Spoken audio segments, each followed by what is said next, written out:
Hey guys, what's up? I am Felris, sailing the seas of Raid Shadow Legends, here to bring you the ultimate Hydra guide. So, in order to properly understand and defeat the Hydra, we first have to know what the heck the Hydra is doing and how we solve all the problems that it presents us with. Each head has a different role. Each head presents you with a different challenge, and in your team, you have to figure out how to overcome and adapt at a moment's notice without warning. Is it a big task? Absolutely. Is it the most fun task in the game? Also, absolutely. So without further ado, let's get in the Hydra head. Real quick, click the link in the description to get a free Bambus as well as Ugo at level 15. Here's how to do it. Log out of Plarium Play on PC and uninstall. Click the link in the description and register with a brand new email. Launch Raid and complete the tutorial. Go to your inbox and claim your first champ. This is where you'll find your free Bambus as well as Ugo at level 15. This gives you an insane start in Raid Shadow Legends, so click that link and let's crush this together. Alright, so there are, I believe, 6 different Hydra heads. There are indeed 6 different Hydra heads. So there's the head of Blight, the head of Torment, the head of Mischief, the head of Wrath, head of Decay, head of Suffering. Yeah, there are a lot of different Hydra heads, and they all do something different. Fortunately, they all do kind of the same thing across their entire kit.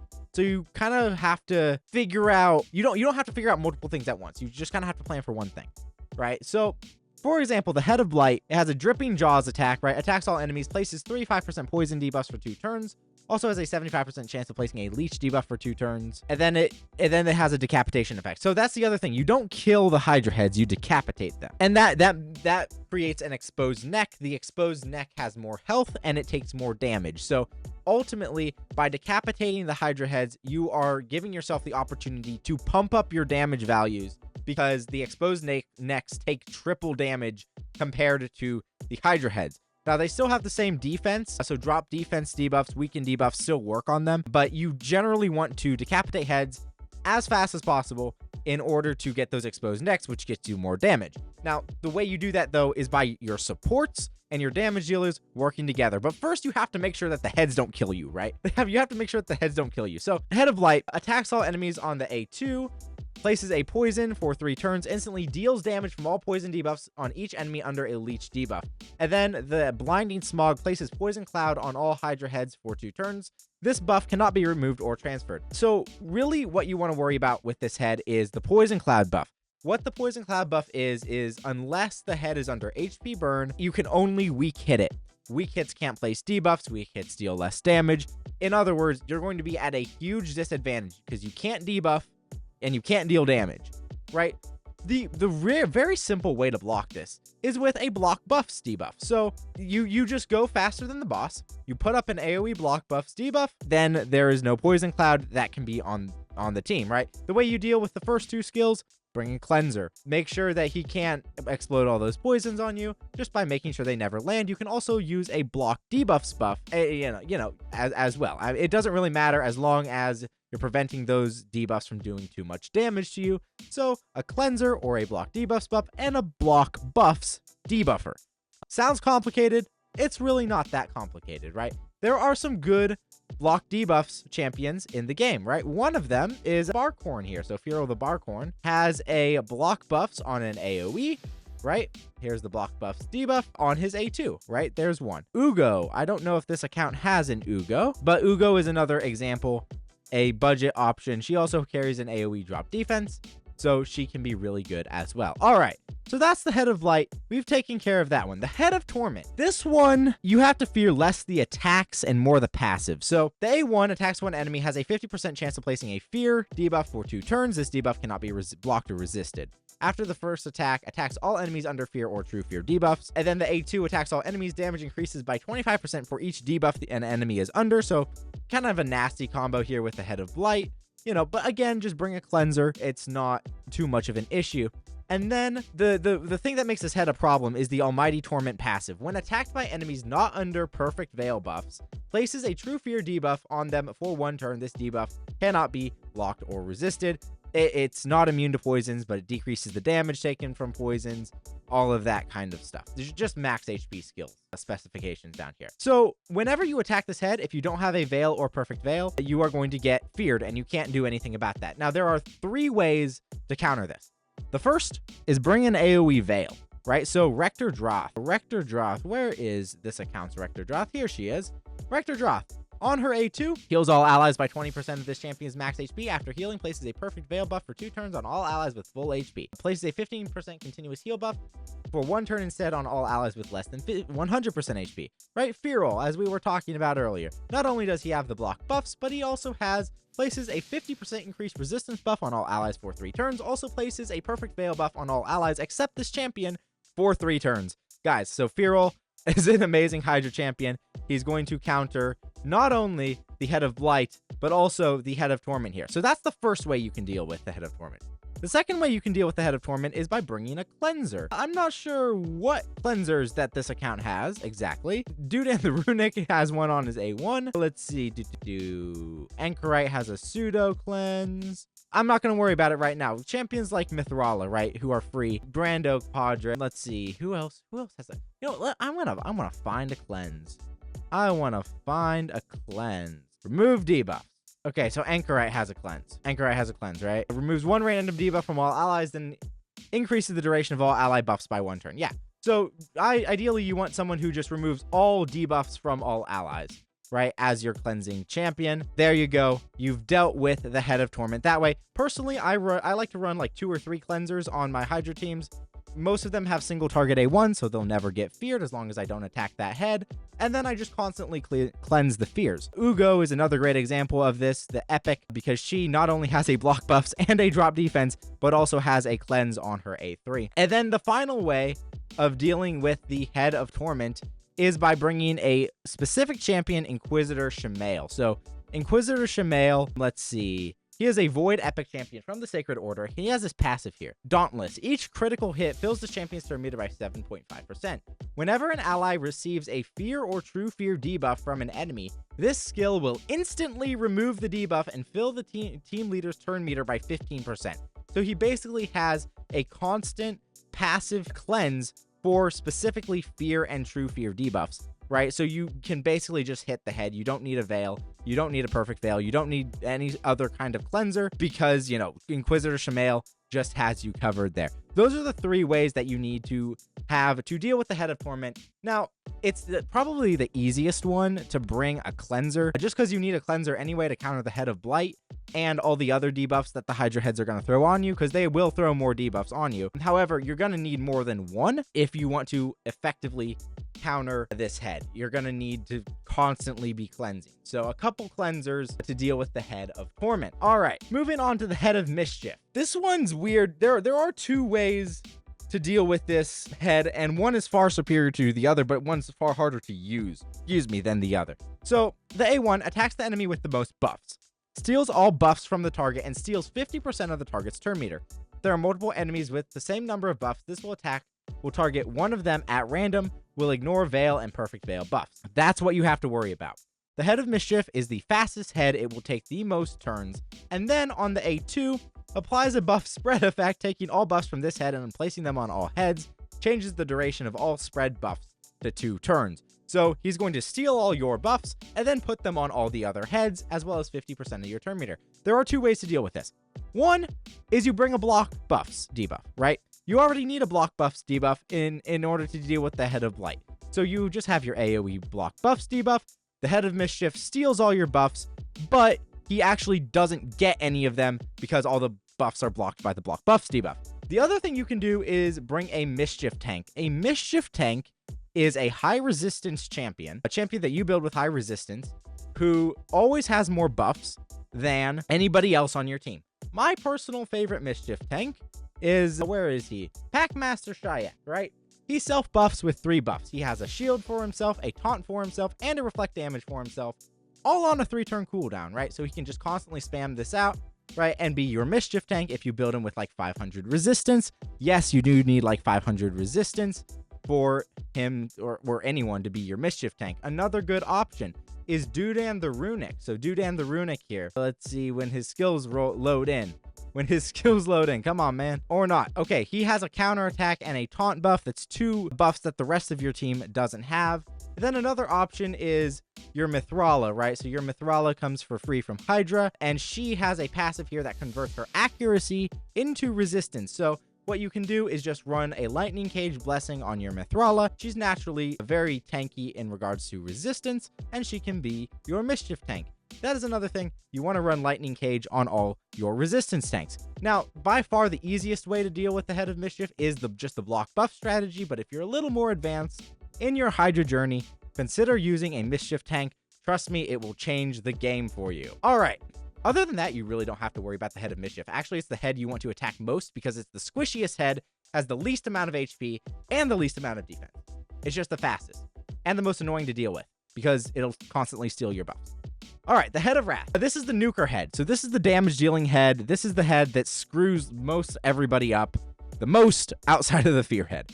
Okay, so the Head of Wrath. The A1 attacks all enemies, places a 50% decrease attack debuff for 2 turns, and then it has a passive effect. Each enemy hit received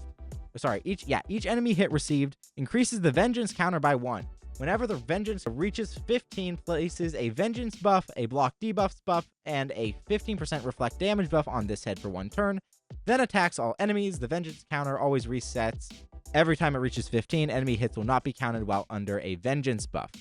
Okay, so basically, the more you hit this head, the more this head is going to hit you, right? It'll tally, and then every time it hits 15, it'll just nuke your entire team. So then on the A2 here, attacks all enemies, places a provoke debuff for 1 turn, also places a 50% increase attack buff on this head for 3 turns. So he's going to open with this A2 here, provoke your entire team so that they can only hit him, right? And then put increase attack so that as the vengeance counter stacks, he goes in and just blasts your entire team with a massive nuke. It's very annoying, okay? It's very annoying.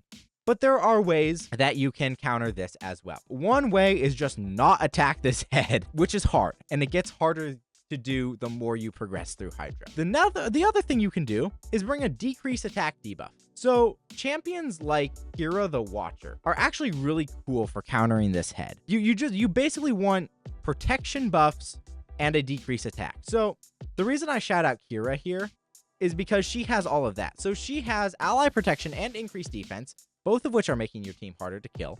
On a 3-turn cooldown there on her A3, she has a decrease attack A1, and she has a passive decrease attack. Whenever an ally is attacked while under an ally protection buff, places a 50% decrease attack debuff on the attacker for 1 turn. This is also great for clan boss, right? Your Mithrala, right? Is bringing you a strengthen and shields, both of which are protective buffs, right? Your Korugar Deathbell. This is the guy I used for the longest time and still do use at times to counter the Head of Wrath. Gives you ally protection and strengthen, right? Any sort of protective buffs and decrease attack are what you want to be bringing to counter this head. Also, yet another case for a block buffs debuff, because if you just have a block buffs, not only will he not be able to place the increased attack on himself, but he also won't get the reflect damage block debuffs, and he will get the vengeance counter. But he won't get the block debuffs and the reflect damage when that counter reaches 15. So, moral of the story, always bring a block buffs debuff, right? Other than that, you don't really have to worry about the Head of Wrath. I mean, that's pretty much protect your team, put a decrease attack, there you go. All right, Head of Decay. This is really rough, because this is the cleanser head. So earlier we were talking about how you need a cleanser in order to remove all the debuffs the Hydra puts on you. Well, the Hydra has the same thing in the Head of Decay.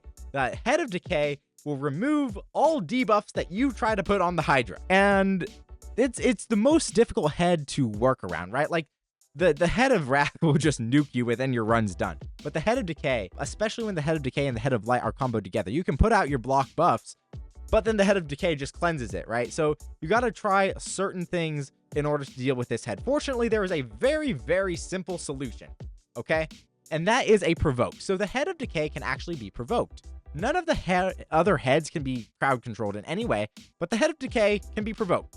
So you bring a provoker, you keep your provoke on the Head of Decay, and there you go. You no longer need to worry about it. It won't use any of its moves, but just in case it does, you should be prepared to know what it's going to do.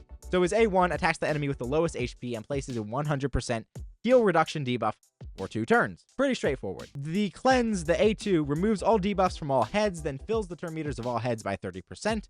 Yes, he does have a turn meter fill as well. And then the A3 removes all debuffs from the head with the lowest HP, then places a life barrier buff on them for 4 turns. The life barrier buff cannot be removed or stolen. Life barrier, basically, you either have to break it within the 4 turns or the head gets fully healed. That's life barrier. It's like a glorified shield. It's a very simple, very straightforward head. Bring a provoke, or the other thing you can do with this head is do decreased speed shenanigans. So when the head of decay and the head of blight are in the same spot, and that is the most concerning combination, right? The head of blight is always slower than the head of decay. So what you can do is stick a speed down debuff on the head of decay, put up your block buffs. The head of blight will actually take its turn first, and then the head of decay will cleanse after the poison cloud has already been blocked. So that's the more complicated way to deal with the head of decay. And then if the head of decay and the head of blight aren't in the same spot at the same time, just reapply your debuffs, right? If you don't have a provoker. But the easiest way to deal with this head is to bring a provoker, just like the easiest way to deal with the torment head is to bring a Shamail. All right, that's the head of decay. It's pretty straightforward. The head of suffering. The head of suffering is not a problem in itself. It's not a particularly powerful head. It's the tank head. It's the protector head of the group. What makes it powerful is devouring and the fact that it takes extra turns, right? So the A1 attacks all enemies, places a 25% weaken debuff for 2 turns. This debuff cannot be resisted. It will not place the weaken debuff on enemies with strengthen buffs. There we go. Another reason to bring a strengthen buff. On the A2, Thirst for Pain places a 50% ally protection buff on all heads except this one for 2 turns, then places a 30% reflect damage buff on this head for 2 turns. Also places a provoke debuff for 1 turn on the enemy with the highest crit damage. Bring a block debuff, bring a cleanser, you don't have to worry about the provoke, right? This is where a buff strip comes in handy, like your Wukong. A Sun Wukong will buff strip and place a block buffs. Another reason to bring a block buffs. This head will not be able to do any of those shenanigans, right? And then the Share Suffering attacks one enemy, places a pain leak debuff for 3 turns, then grants this head an extra turn. Now, the most concerning thing there is an extra turn. When you get devoured by the heads, you have a certain number of turns that head has to take in order to break your champion free. And if it takes an extra turn, you've just lost 2 turns. Yeah, that's the most concerning thing there. Beyond that, this is just a really tanky head. It doesn't take that much damage, so you just have to keep hammering away at it. But don't like focus on killing it. It's not a super high priority unless it's like under a life barrier or something, right? Yeah, I mean that's the head of suffering. Bring a block buffs debuff. A lot of Hydra can just be summed up by saying bring a block buffs debuff. So that being said, we definitely want a block buffs debuff in this team. Now, the way you generally do a Hydra team is you bring 2 damage dealers and 4 supports, right? So Ninja is an absolutely top tier damage dealer for Hydra. We're definitely going to do that. We can bring a Wukong. Wukong has a block buffs. Wukong has a buff steal. However, Feral also has a block buffs buff and a perfect veil. So how do you choose if you should use your Feral or your Wukong or what? Well, the champs that are best for Hydra solve the problems of multiple heads at once, right? So Feral is bringing that block buffs. He's also bringing the AoE perfect veil so that you don't get feared, right? Veil also gives you damage reduction, so there's an extra bonus as well. All right, let's see. So what else do we have? What other kinds of options? We can bring a burn. A burn could be good. A burn is especially good early on because it's basically free damage. We definitely need a lot of healing, right? So these heads are going to damage you, especially on this rotation. We've got a rather nasty rotation, so I think we should bring Rector Droth. That's a good option here. Vizix the Unbowed. Now, Viz is a fantastic champion for Hydra. Here's why. On her A3, she attacks all enemies, places a provoke debuff for 1 turn, places a shield buff on this champion equal to 20% of their max HP for 2 turns. So she's got the provoke. She's going to deal with the head of decay that way. Then on her A2, attacks all enemies, has a 75% chance of placing a 30% decreased speed debuff for 2 turns. Also, places a 50% ally protection buff on all allies except this champion for 2 turns. All right. So she's bringing that protective buff. She's also bringing a speed down. They're not going to get as many turns. Great for when you're devoured. All that kind of stuff. Her A1 does nothing for Hydra. So I actually think we should bring Vizix the Unbowed here just as a general rule. We've got a lot of healing from Fear and Rector. We probably need more damage, and for that, I'm actually gonna recommend Wukong. Either has to be Wukong or Rathalos. That depends if we want to run a burner. I'm gonna say Wukong. I'm gonna say we bring Wukong. He has the buff steal. He hits pretty hard. He has an extra block buff because Fearl's not booked. And then I'm gonna actually say Farrakhan the Fat. And the reason I say Farrakhan is because he has an HP burn. He has poisons, which is just free damage. He has a decreased defense, and he has an ally attack. And an ally attack is a great way to buff up your Hydra damage. Now, are we missing things? Absolutely. We are missing a drop defense. We are missing a weaken. We are missing a hex. Now, one thing I forgot to mention is that a hex debuff allows you to target the Head of Mischief directly. It can't be targeted directly unless it's under a hex debuff. It will have a chance of redirecting your attack. So we definitely need a hex debuff here. Unfortunately, I don't think this account has one. I don't think this account has a hex debuff. Oh, it does from Cleo. Maybe we do this then. Maybe we do this, because Cleo is also a damage dealer and she's bringing you a hex. Obviously, this team is not like min-maxed or anything, but the idea is to start thinking about the different roles that can be assigned within your team, right? How can you do as much as possible with 6 champions, right? So we can do that. We can try something like this. Now, unfortunately, I don't think this is going to necessarily one key, because all the champs except Ninja are at level 50. And that can be a serious problem that one runs into when you're first building your Hydra team, is that you've not leveled the right champions, which is, understandable. In that case, all you have to do is some tramp trading, and there you go. You're gonna be fine. Yeah, Vizix is great. Nah, that's all I gotta say about that. Vizix is great. If you're struggling for options in Hydra, pull out your Vizix. She's very good. So, but because that she's not fully upgraded, I'm gonna say we use Wukong. And then we have stats. Basically, push your stats as high as possible. As long as you're going over 212 speed, you will always go faster than the boss. So you really want to make sure that you're going, you really want to make sure that you're going over 212 speed, and then just make your damage dealers deal damage, and your supports like 250 speed ideally. Obviously, not everybody's going to be able to reach that day one. That's okay, but that's where you should be aiming. So that is the guide to Hydra. That was a lot of information all at once. Feel free to go back and rewatch that video. If you missed anything or if you have questions, leave them in a comment below. I've also got a Discord that you can join where we are more than willing and happy to answer all your questions. So, that all being said, I have been Felris, sailing the seas of Raid Shadow Legends, specifically Hydra, and I will see you in another video.